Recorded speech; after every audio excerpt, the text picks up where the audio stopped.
Parker, why don't you think something's up now that maybe she's telling the truth? Yeah. Why is her son missing and the same dude after her? Hey, what's happening, guys? So, I am your host, Chad. And I am Arianna. And today we are talking about the Terminator 2 Judgment Day, or T2 as you guys probably know it. So, Arianna has just seen it for the first time after recently, about a week ago, watching Terminator 1. So, what'd you think? Way different. Yeah, really and a completely different vibe, a completely different feel. Yep. That's probably why everyone really enjoys the first and the second one like just as much, because like they're almost like, it's not really a comparison, I feel like, that much. Well, actually, you know they do get compared all the time. But this one is I don't know. wildly received better. Most people... I could see why. Yeah, a lot of people really prefer this one. I'm going to quickly, I am a hipster in this scenario. I'm one of the very few people who actually likes the first one better. And most of it is just because I think the first one is extremely concise. I think this one feels longer. It is longer and it feels longer. It does feel longer. You're not wrong. And I'm not convinced every second of it is warranted. I think part of it is okay, interesting. I didn't know if you would agree with some of this. The other thing is like the first movie's R-rated and the second one's PG-13. How's the second one PG-13? Because for the I guess I didn't get full frontal this one. You didn't get any full, no penis, no Schwarzenegger no penis. butt, not a lot of butt either. Not a lot of butt either, I guess. You're right. I guess when they had them both show up in the beginning, you only really see, I think, the other Terminator's butt, but you also, like one dong will make a movie R-rated. So exactly. Like, if you got like a totally G-rated Disney movie and you see one dong, immediately R-rated movie. Yeah. The other thing, sexism. But the other thing, ladies want to see dong too. But the other thing is that Saturdays are weird, guys. Sorry. This is the big movie where Schwarzenegger the Terminator doesn't kill anybody, you know? Right. Now, having said that, the other one does all the time. Yes. So, like, it's not like there's no killing. It's just that our Terminator pretty early on stops with the killing. Right. And then the other... He actually doesn't kill anybody the whole film. Right, that's his whole shtick. Yeah, but he like really, even in the beginning, he doesn't kill anybody. Yeah, he just messes those guys up a little bit. Yep. It's the first thing I noticed. I knew. That's another thing. I think the movie also kicks off the trend of redoing a lot of scenes. Yeah. That opening scene with the bikers is very similar to the open. It's almost just like, you know what, that if you just compare the opening scene with the biker bar in this one and the opening scene from the first movie with the punks, it's like, it's an allegory for the entire difference of this movie versus the first one, which is like the same scene, but more of it. Yep. So it's like, okay, the punks is like 10 seconds long, blah, blah, blah, your clothes, give them to me. And the second one, we're going to make a huge thing. Huge, long, big thing out of it. Fight all the bikers. Burn the guy's face. Him taking the sunglasses. But him taking those sunglasses, I was like, you know what? Pretty sure you're the good Terminator.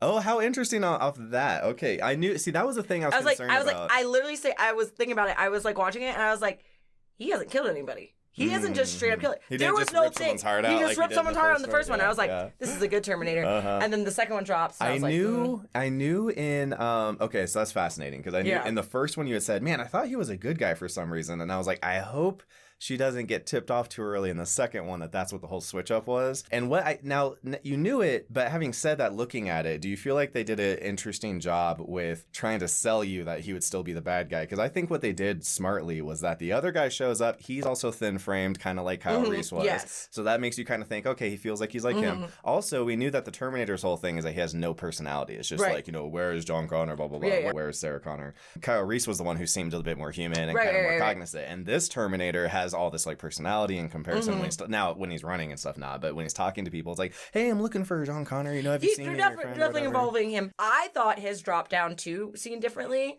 because it might have been just me reading too much into it or whatever, because there was still like a little bit, I'm like, wait, is he not? Like, I'm still trying to like get the full feel, but he still somehow felt more robotic in a negative way. And how he retains the cop. You know what I mean? Robert Patrick has a great kind of ominous feeling to him, which was cool because you almost feel like they kind of need it in the first movie. With Schwarzenegger, like, okay, well, he's really intimidating because he's so big. This guy, I feel like, brings all the gravitas being without so small. Being small. And immediately, so I feel like that still felt very machine-like in his, like, gaining of the police officer in the car and even stuff. Even when he tries to sound like he's like, hey, I'm just looking for this kid, he still has this kind of like, I shouldn't trust this guy. I feel like him asking, but then they did do another good job with that though too, because when they're like, oh, there was another guy looking for him earlier, but that also I feel like tipped me off because he goes, don't worry about him. The way he says there's no shock about it. Like, I'll deal with that guy. I'll deal with that type guy. That also kind of gave away that he was the bad Terminator too. Oh, yeah. Because instead the other one would have been like, oh shit, I've got to move myself along. Versus he's like, not phased.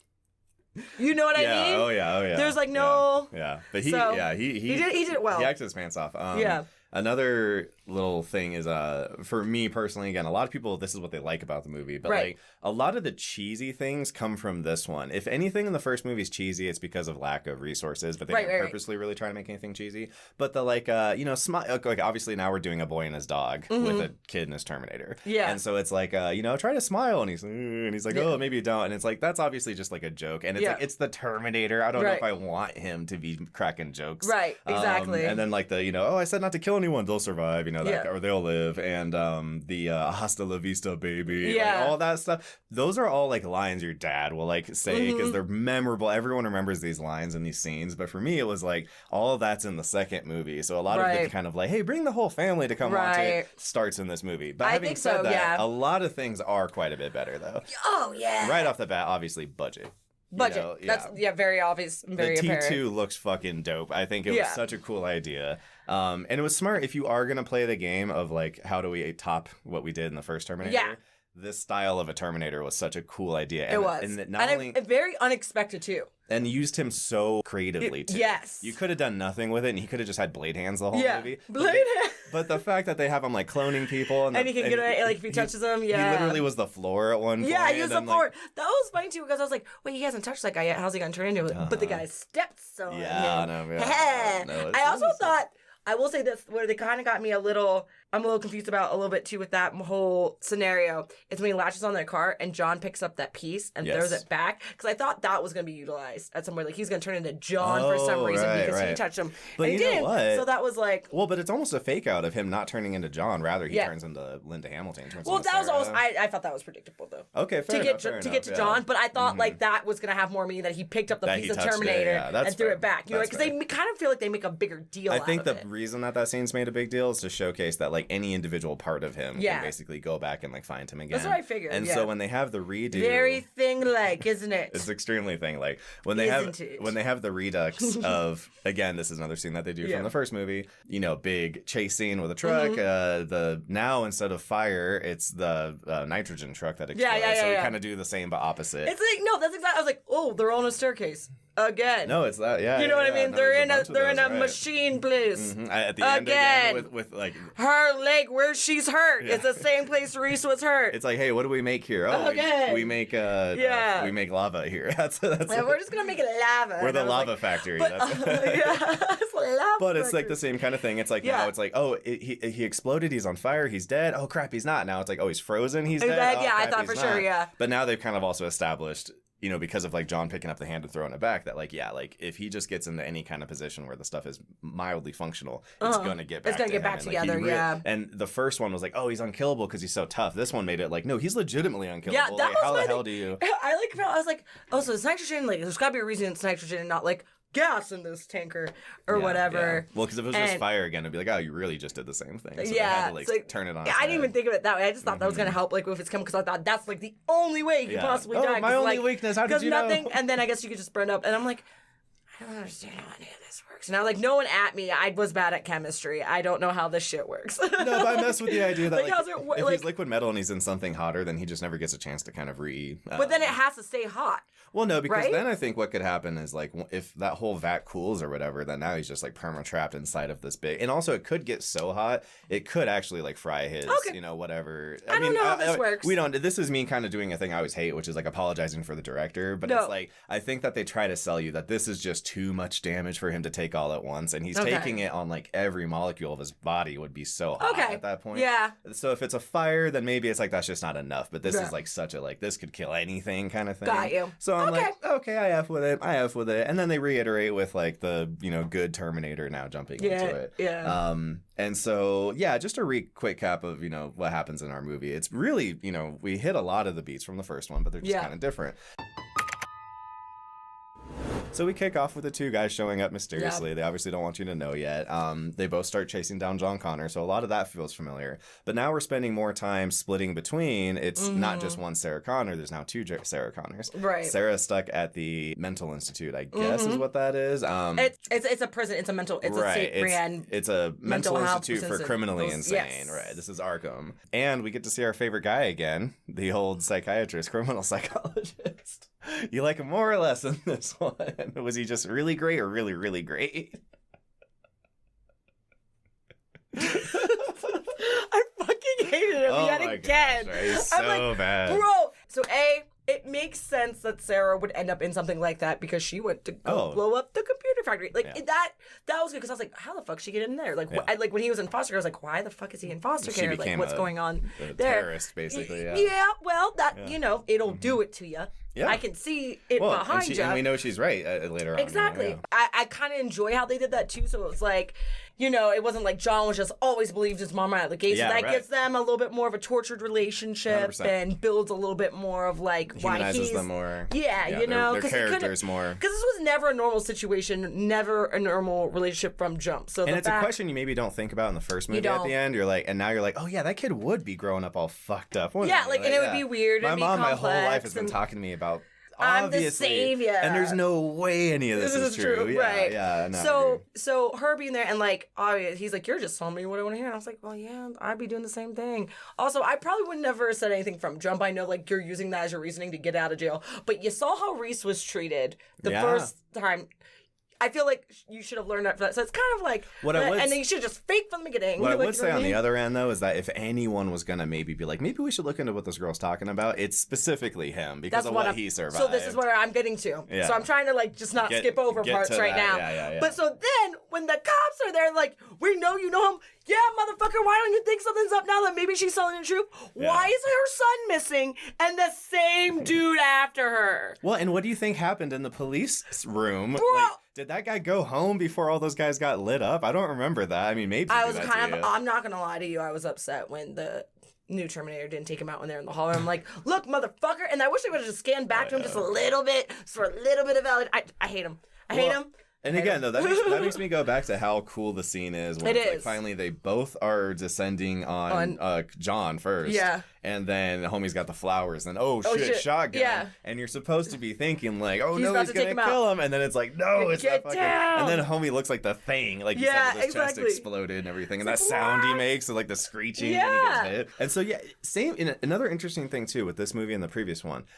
Not a lot of big star makers, which is so interesting for how big of these movies they were. Mm-hmm. Arnold is kind of one of the very few who blew up because of these movies. Right. And then the guy who plays Miles, who ends up being the Cyberdyne guy, who I want to get into him as well. He becomes a bigger actor later on, but I feel like it was way after Terminator. Okay. I see him in a lot of stuff now, but it feels like it's not even really in relation. Like it's not like, oh, he's the guy from Terminator. It's like now he's that character actor who's in a lot of stuff.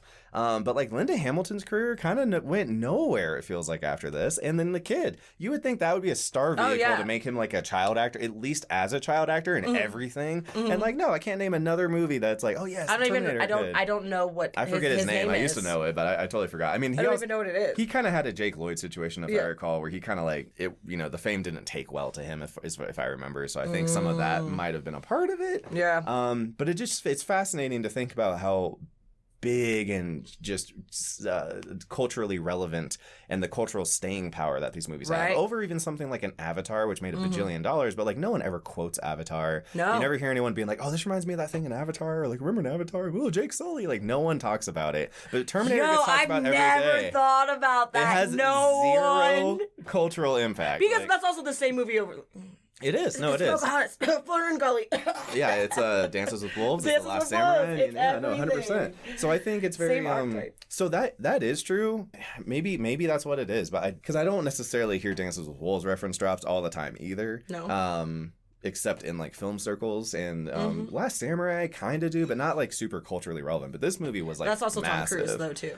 That's a big deal. Yeah, no, so that's because that's also another reason for it because and Ken Watanabe at his finest. Ken Watanabe is so good, but yeah. But with that being said, that's kind of the thing too. They are at this time standalone for the most part, kind of sort of too. Think about this too, like. Sigourney Weaver does Alien and Aliens and stuff, and Sigourney Weaver A-lister after that, Yeah. So it's like Linda Hamilton, just nothing. That's really interesting to me. It's very interesting. I think that, I'm just going to be really honest, I think it has a lot to do with she was cast too old in the first place, and then she was just so people, and I don't mean it in a negative way. Yeah. I mean just like in Hollywood in the 90s, if she played that at 27, she was 27 28, and something like that. Yeah, 84. So think about, because she does look like she's getting to be in her 40s. Now she definitely in the second one. She has the mom thing, she looks gritted.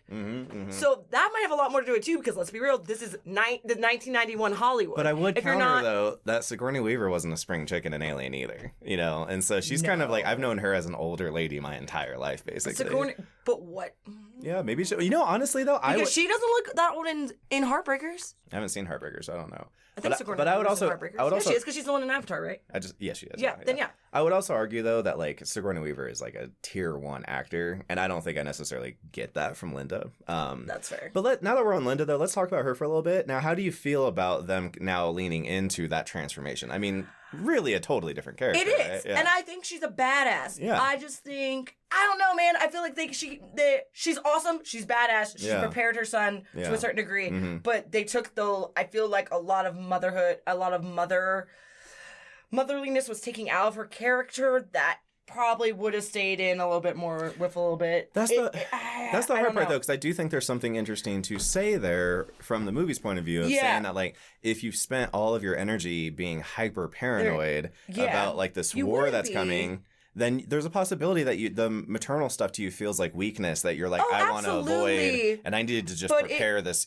She's not thinking of John as, oh, my beautiful boy. She's thinking of him as the savior of the future. Exactly, and I feel like that in itself kind of makes her a little unlikable. So I do agree that makes her unlikable. But I know that's the point of her character. I know that. Well, that's kind of what I mean. I think I just feel like there could have been, I don't know. No, and I agree. It's weird. I personally have like a push-pull with her. Like, I think she's awesome. I think her character, like, I like there are certain facts of it in, but like, I do think it does definitely give the situation more complexity, especially when she's sitting there at the picnic table and she's watching and like what she should have been with her kid in her waitress outfit, like on the thing. And I feel like that does encompass a lot. I think the two movies, I don't know, it's hard. The two movies needed some reason for her to have flaws. Yes. And the first one is her naivete. Yeah. And then when they kind of remove that, it has to be something else. And so it's well, what if she became almost a victim of the hardened, preparation? Which is totally fair, but it's just, I don't know. But I agree. It ultimately does leave you with kind of a like, man, I wish this chick could just get her shit together, Yeah, and John doesn't seem that hard to raise. No, I know, and I feel like it's like kind of being hard on the writing and the character for it. It's just like, I totally understand, and it would whip your mind, and you would, because this is just a level of trauma that you have to get through. It's just... And if they didn't want to do that, what would... She's got to have something to make her complex, because the Terminator can't really have any complexity. No. John does, but it would almost make her not feel like a character anymore, and almost like, hey, Linda, we're done with you. Now it's about John. You're just going to kind of be this like figurehead of the mother. And so I do like... They wanted to keep her being a person too, and I think she again goes through another change in this one, because even she realizes like she's just been treating him as a tool, and the stupid Terminator's raising him better as a dad than I even am. Like I feel like such an asshole, so she starts to kind of realize some things for herself. There's another big theme thing in this movie that they hit really hard, where the first movie is kind of about fate. It's like, these things are going to happen. Your son is going to become, the savior of the universe. These machines are going to take over the world. And so I have to come here and make sure that everything happens how it's supposed to be. This movie, I feel like, completely wanted to go the opposite direction, which makes them also fit together really well. So this whole, it gets on the nose, but she literally like carves in like no fate. And then stabs it in case you don't fucking get it. But that's, the whole movie's about how these are the things destined to happen. Absolutely. And then this one's about saying no to that. We're going to fucking change shit. So I really appreciate that the themes of the two, that's why I said these two movies together work so well as a whole. I feel like they're complementary to each other, you know what I mean? Because if you didn't have that beginning Sarah, you wouldn't understand the second Sarah, you know what I mean? Right. And it wouldn't really come together or the concept, and I think it had to be done that way. And we've established so much what the plot, or not the plot, but the theme of the first movie is. Yes. That now the second one gets to be like, okay, now that you know that, let's evolve. Let's go to the next level and say, hey, what if that is all bullshit? What if we can change something? And I really love, so I was saying earlier, I want to get into the Miles character more. I really appreciate how he's used, because I think 100 other directors or writers would have had him be like a sub-antagonist. And it's yeah, absolutely. oh, and then I know, he was just a good fucking dude. Just like, dude, this trying is to do his thing. His company ended up finding the arm from the first movie, which I also think is just a nice kind of clever tie-in. Yeah. Like, hey, that thing you thought was a throwaway thing, like, no, we actually brought that shit back, and it ended up being a big fucking deal. Right. And so they start working on all the Cyberdynes and stuff. So now you also, you talked earlier about the grandfather paradox of like, well, if I go back in time and then birth this child, then like, who was his dad the first time? You know, it's an infinite paradox loop. They do the same thing with like, oh, technology from the future created Cyberdyne of today. So how did we get there? Like, that's really fun. I just like that they do that. Like, they're like, fuck it, I don't care. Yeah. It's a grandfather paradox all over the place. It doesn't make any sense. But it's really fun because it does get your brain like, oh shit, the implications. It's stress. Like we went back in time. I was stressing so many of these scenarios too. Yeah, and his death scene is great. I think it's really cool. Yeah, he just was a down ass guy, man. He was down for the cause. As soon as he figured out what was going on, as soon as he sees that disgusting scene where Arnold rips his arm off, he's like, he gets it. Shit. He totally gets it. And that's her too. That was her lowest point of like wanting to go kill him, and then she has just enough humanity. Hold on, I did love that. Yeah, that was cool. That she would like had to realize what she was doing and stopped. And she hates Terminators, and she became one. Like there's themes there. Oh yeah, she was on, and you could see it too. Yeah. Like on that mission, like that was the exact like I made that connection too, and I was like, oh no, I'm a Terminator now, and she's about to kill his kid in front of her family, and it's like, you know what? No, man, I can't do it. And it's like, yes, like that's why you're a hero, is because you're not a Terminator. Exactly. So that shit really worked, And so then, did you find yourself getting? Did it work, their attempt to make you emotionally connected to the Terminator?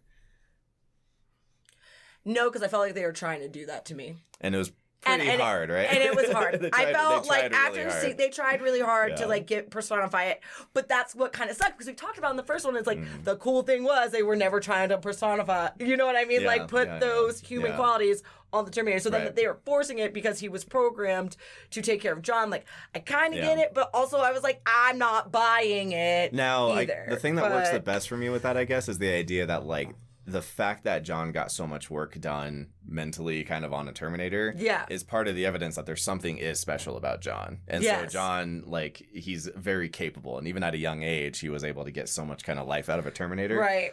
So in the future, but I feel like that's almost a stretch though too. Well, it is, but it's like at least they're giving us some informing about John, because other than that, John seems just like a regular kid, so why would this kid be so special in the future?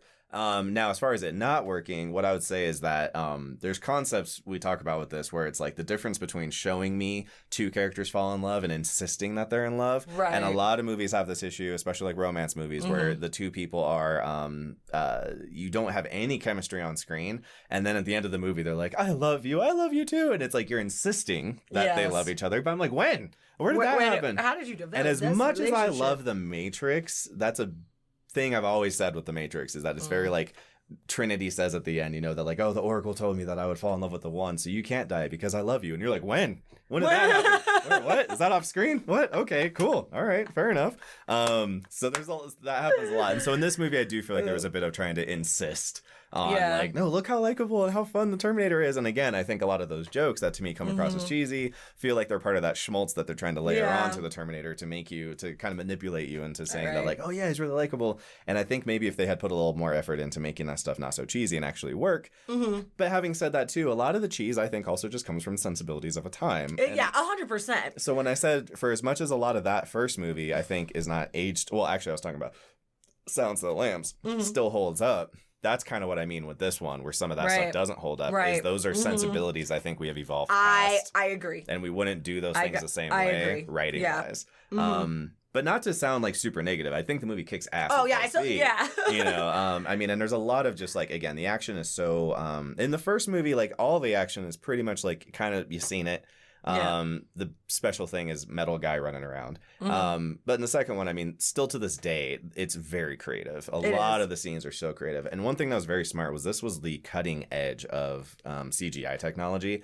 And the thing they did that was so smart was that one of the easiest things to render is a chrome goo monster. Yeah. And I don't know. And okay, so not to like cut you off there, but like I will say him turning into goo made me feel uncomfortable. Yeah. And it was so awesome how it was done. I was like, why am I so grossed out by and just the like unstoppability of it, like when he walks through the bars. It was such a good like. Yeah. Okay, continue. Sorry, I was like, I have to say it's so good though. Oh yeah. And again, and using it like the hole in the and using it for that's a huge iconic scene. Using it for storytelling as well. Like you figure out before Arnold explains it. Now that's another thing in this movie. The first movie has it too. This one has a lot of those scenes of just like the Terminator, blah blah blah blah blah. He can only turn into this, and he can't make blah blah. You know, it's just exposition stuff happening. But when he goes and walks through the bars and the gun stops, it's like you get it right away. Like that's not him.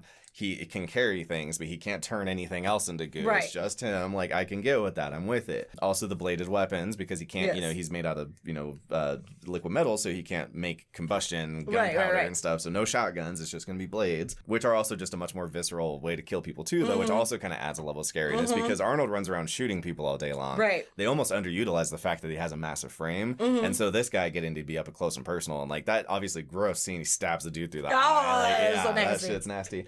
Another scene that they redo is the I call and it's not my mom. It's like we do that again. But I did actually like how in this one our Terminator can figure it out. And it's like, hey, what's your dog's name? And what was his dog's name? Spark? Max. And she then says, he says Wolfie, right? And he's like, is Wolfie? Oh, Wolfie's fine. Your mother's dead. Like, that's a great scene. They're dead. That's so great. I really like that. So yeah, it just like by no means. It's like the dog placement too.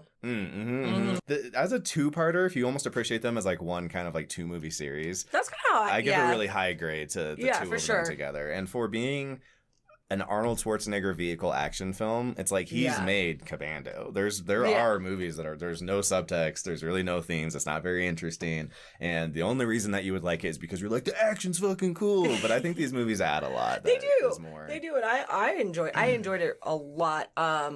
But yeah, Liquid, like that, just going such a separate way was crazy too. And then I do think it dragged on a little bit longer than it needed to.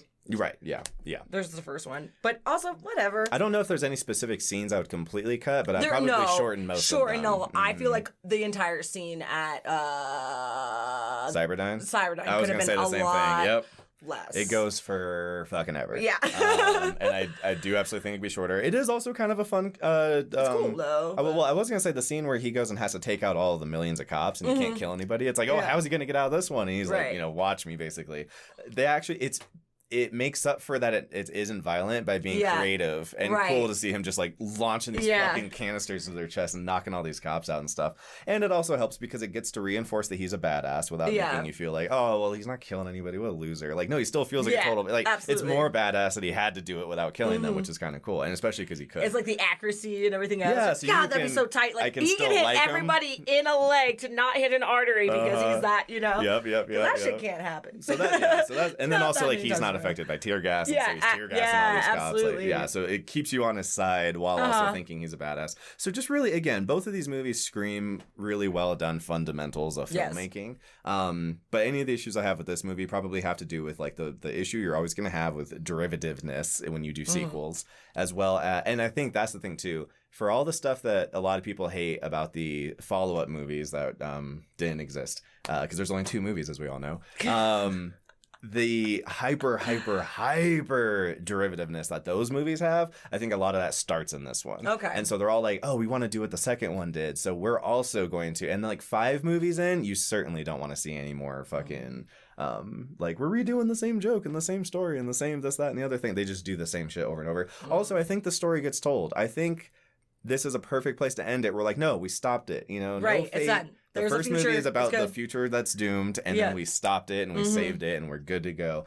They have to kind of dig up the bones of the story in the third movie and then on to try to keep being like, oh no, but what if? And then, oh, but what about? And it's like, no, we're fucking done, man. Like it's so much jumping around to try to figure that out. So let's hear what some commenters had to say. What do you think? Yeah, let's do it. All right, so Lost Pompeii Lad said the camera crew wouldn't film the helicopter going beneath the underpass in the earlier part of the movie. Okay. Or no, that's the later part of the movie. So Cameron filmed it on his own due to the fact that it had never been done before. Also, they blew up an actual office block for this movie. Also, Kyle was supposed to be in this movie too, and the redheaded cop is a twin. They are famous due to being in Good Morning Vietnam. A million little fun facts, but the big one I wanted to pull out here was the camera, the film crew like wouldn't do the camera, the helicopter scene, so he just was like, I'll just do it. That's like his shtick. I don't know if you know this, but like, no. Basically, the theory behind Titanic was that the real Titanic had barely ever really been excavated. People couldn't really figure out the technology, so he just wanted to do it really bad. So he made Titanic in essence just so that he could go down there and do all the exploration stuff. So people keep joking that he's gonna like land on Mars so he can make a movie about it. Yeah, like same thing here. He was that guy. Yeah. And it's really cool with him because his backstory is that he was a trucker and he really wanted to make movies. And so like in his downtime or whatever, he would just like read like books in his truck about like filmmaking and shit. And then made a couple small films and then boom, made fucking Terminator 1. And now he's like the biggest name in filmmaking. So he's like the ultimate of like type A, like just, okay, cool. I'll just do the helicopter thing. Like it's so cool. Like that's actually crazy. He's a really, really interesting filmmaker. And that's a lot with like, Avatar. I pushed a lot of boundaries forward. I just think that story-wise is where it gets very just, it's derivative and it's not very interesting. The characters are all kind of boring. So yeah. And also Jake Sully from Avatar is also in Terminator 4, which was kind of interesting just because it's like, oh, yep, that same kind of like boringish guy thing issue, that poor dude.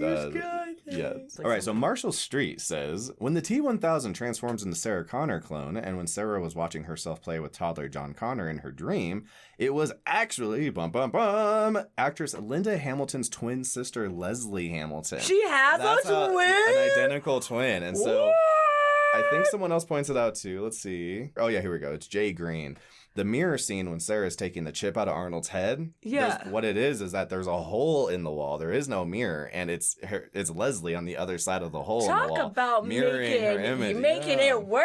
Really, you really didn't even have to realize how to do it. That's awesome. And that's I didn't ever think about how they got that shot. But nowadays you would do a lot of that CG. Yeah. But in like window replacements and stuff. But they couldn't do that back then. Right. So that's why you don't see the camera crew when it's looking directly into the mirror, is because it's literally a hole in her identical sister on the other side. So I thought that was really cool. That's cool. Rest in peace, by the way, Leslie. She we lost her a few years ago. But that's I thought that was just really freaking dope. That's a cool way to do all and how to take advantage of it. It's like, oh, you happen to have an identical twin sister? Okay, well fuck it. I mean, let's write that into the script. We can do cool stuff with that. Absolutely. And we can have you in the same shot looking at yourself with your son, and instead of having to do it from POV right. all the time. That's crazy. That kind of shit I think is really cool. That's a lot of fun. Craptacular says Robert Patrick, so he's the one who plays the bad guy at Terminator. Robert Patrick only blinks twice in this whole movie. Shut the fuck. That doesn't surprise me. His eyes are the worst. Well, and you talked about earlier, like he's so off-putting. I think a lot of that is because he never blinks. Yeah. Even when he's still trying to seem like believable that's as a good probably guy. it. You're just getting when something's unnatural. He practiced firing without blinking because that's a big thing from the first movie.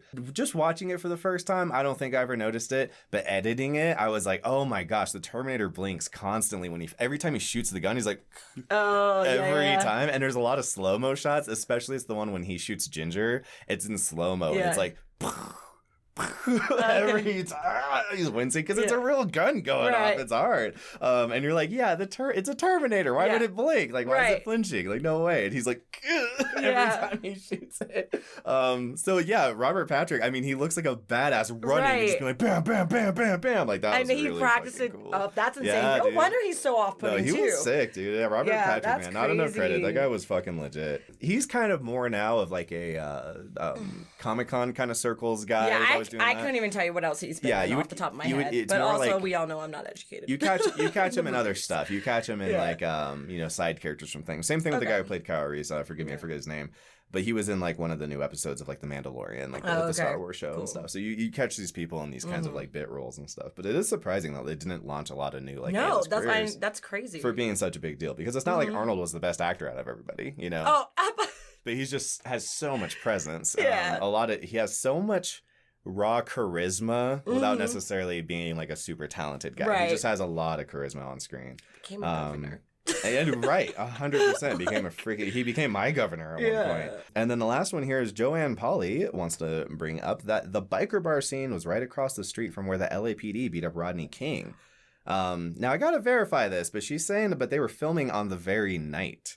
91 or 90 because it would have come out in like 91 or whatever. Yeah. So it's like, yeah, that's fascinating if that's true. If they were shooting that on this night of the freaking Rodney King trial. That's too much. Or not trial, of the situation. That is crazy to me. So I mean, that's the epitome of a fun fact. That's a tidbit right there. I would call that a tidbit. And the filming I don't even know. I don't even know how to feel about that. That's wild. It's so weird. And across I feel gross about it. I'm gonna go watch those old videos and see if you can see freaking we're like in the background. Yeah, it's terrible. So don't kill us if that's incorrect information, but that's fascinating if that's true. That's really nutty. Also really puts that in perspective of like exactly where they shot that, and which makes sense. You would have shot everything around LA and stuff like that. So, but yeah, overall, Terminator 2. I think that there's a lot of action films out there. Yeah. And that these two, I just think they do enough interesting stuff to I wasn't bored. Elevate past just being like, okay, cool, we get it, guns and big muscles. What did we try to watch and it was just obviously not going anywhere for me? Maybe Mad Max? Mad Max. Yeah. Which, don't worry, we're doing Mad Max at some point. I know you want it. I want to give it to you, so we'll figure it out. I don't think it's going to be me, though. It might not be you. I'm just saying. I was just like, but yeah, it's very... Wow. Yeah, there's a lot of... But I will say I enjoyed it, though, because there are so many themes, and you do feel like the characters are evolving, and you know what I mean? You do feel connected. It's not just all fire and gunshots. And again, it's talking about all this like meta stuff with like future and fate and the AI technologies. It's like, again, someone asked, would the movie have worked in the first one if he had just been a serial killer? And I'm like, absolutely not, I think. Nope. I think it would have been fine popcorn, like, kind of like, what do they call those novels that are kind of meant to just be, it's like a ripping yarn. It's like,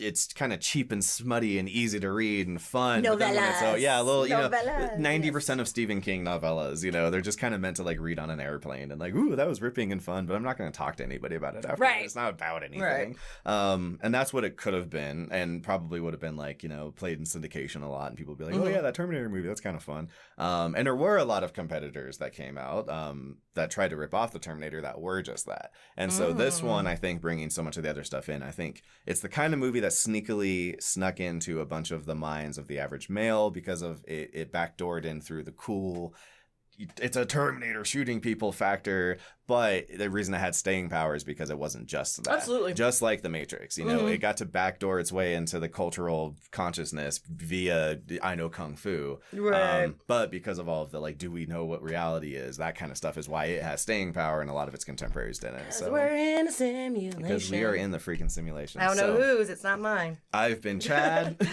And I think I am Arianna with that. If this isn't the future and or a simulation, and we'll catch you guys next time. See you guys. Bye.